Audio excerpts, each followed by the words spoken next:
Right, this little £100 amp claims it can do metal.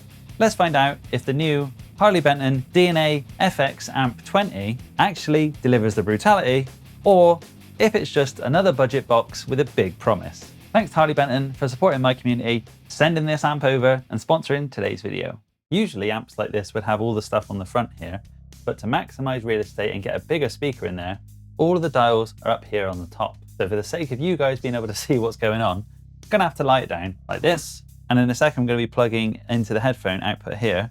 So that way anyway, the speaker will stop working. So there's no point even having the speaker showing.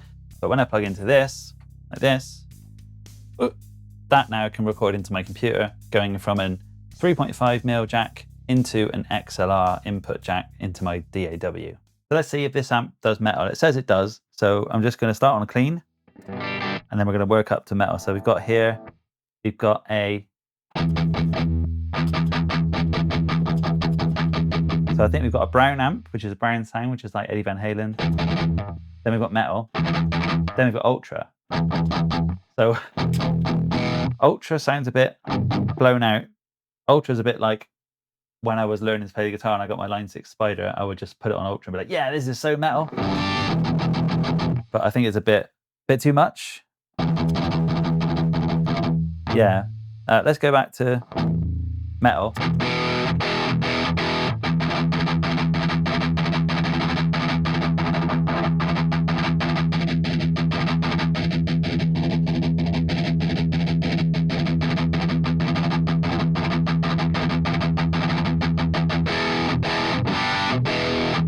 There you go, that sounds good. The older you get, the more you realize metal sounds, stereotypical metal sounds aren't really what metal people use. You'd probably want to have something like this and like quad track or dual track it.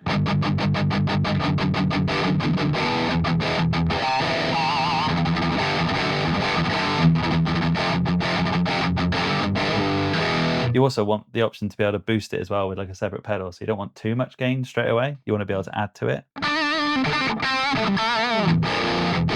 To me, that sounds like it does do metal. Sounds pretty good. I wonder how well it does Metallica riffs. So need a Metallica guitar now. What better guitar than my James Hetfield replica with the James Hetfield pickups in it?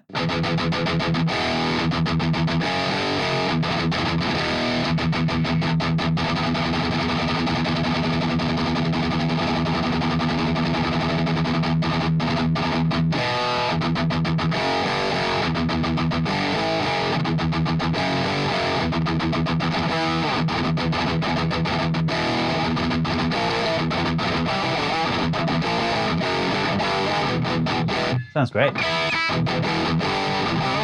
For like a bedroom practice amp, it sounds really good. The only thing I think is missing is there's no option to like boost it. So there's no like, oh, I want more distortion. This is as much as I can get.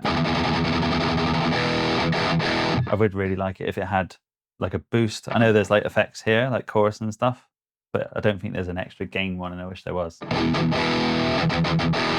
But you could just put a boost pedal in front of it. You'd have to buy an expensive one. It's definitely better than the £100 amps you could have got back in the day when I was like 15.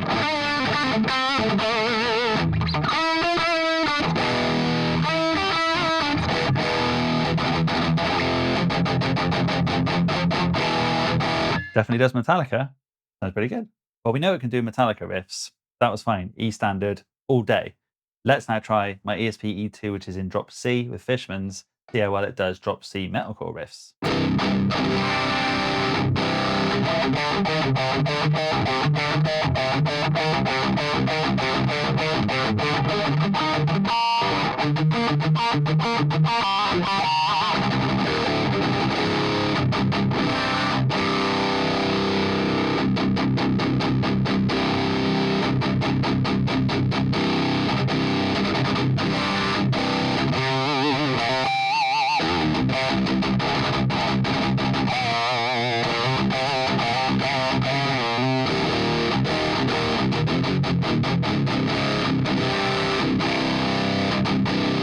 I think it definitely likes active pickups. Like I said, there's no option to boost it with a additional boost, gain boost or anything. So it definitely likes the added boost of the Fishmans. It likes the EMGs too, but I think the Fishmans are sounding better through this than the EMGs did. Also, it helps that the strings are thicker on this and it's in a lower tuning, so it's a bit more beefy. It seems to handle that quite well. Like a cheapy practice amp would usually be quite flubby and have no real good low end. Handles pitch harmonics well.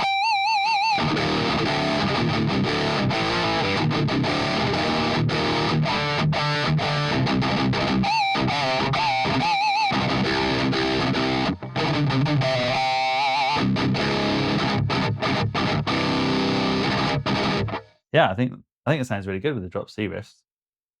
I'm pleasantly surprised. Usually from an amp that's like £100, you wouldn't expect it to be able to handle lower registers as easy as this is doing. Generally, practice amps are made for E standard. That's pretty much it. I had a Crate when I was younger, I had a Fender, I had like a Zoom or a Line 6 thing, and they didn't really do well when you went any further than like D standard, because kind of like thin string gauges, they're not designed to handle lower registers, which is why specific amps are designed for it. This seems to be handling it quite well. I would have thought it only handled E standard, but it's doing drop C quite well too. There's no like super like blown out bass flubby sounds. It's quite tight. Like I said, all it could really do with is maybe a bit of extra gain, but you can plug a pedal board or an extra boost pedal into it, or even an EQ, and just give it some more oomph. But for now, I'm actually surprised how well it is handling these lower tunings. I think the metal and brown is more like PV sounding, like American.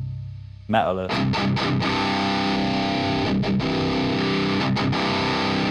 they're just both different types of amps. Like one is more like open. The brown is more like a boosted Marshall. And then that's more like a Mesa Boogie PV kind of sound.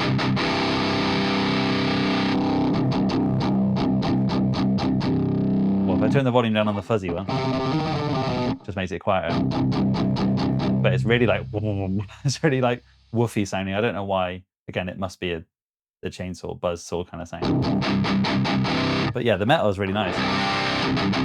Just lacks the gain. It does need a boost. Maybe a boost pedal would make it sound loads better.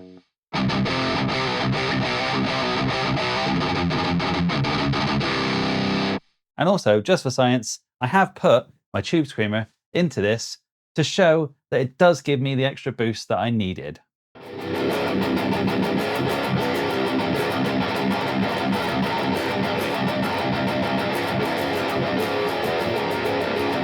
When I play with the Tube Screamer, it gave me that extra bite I wanted. It gave me the saturation, cut through the mids better. It didn't get any more woofy or bassy. It just gave me extra gain, and it gave me more of what this amp was giving. Well, like I said, it needed maybe 2 more extra dials on the drive or a built-in drive in itself. Having that extra boost just gave me the extra bit of kick I wanted that the active pickups couldn't really deliver, or any of the guitars. It just needed that tiny little bit extra, and the Tube Screamer gave what I needed.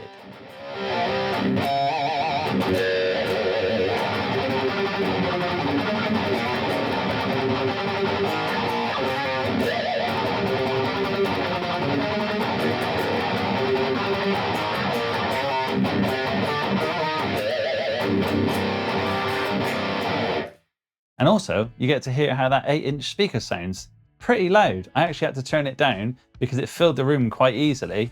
Sounded pretty good. Definitely usable for playing guitar through, and if you put line out into it, you can hear music out of it as well. I mean, overall, I think it's a usable amp. It's not an amp I would jump straight towards using if I was in this room of amps and plugins and nano cortexes and things. But if all I had was this, or like a Crate or a 15-watt amp from when I was a teenager, I'd definitely use this instead. Like, I can plug headphones in so I can play quietly. I can record out of it. I mean, I probably wouldn't record out of it for like an album, but I definitely do for demos and like maybe like Instagram reels and stuff. I can actually plug in like my MP3 player into the line in so I can play along to backing tracks. It's got effects in it. I can save 6 presets. So that's a cool feature that not a lot of practice amps used to have back in the day, or not a lot of practice amps have nowadays. I mean, it would be nice if it had the option of a boost in it, so I wouldn't need to have to get a pedal board out and fiddle around with power supplies and things, because I like to be able to dial it back, not have to add more to it.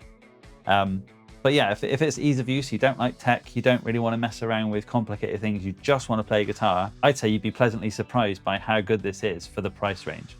It's definitely not the amp I'd go to as my first one, but if I was away on a vacation and I had this, it's definitely perfectly usable, especially for the price point. If you want to know more about this amp, check the link in the description below.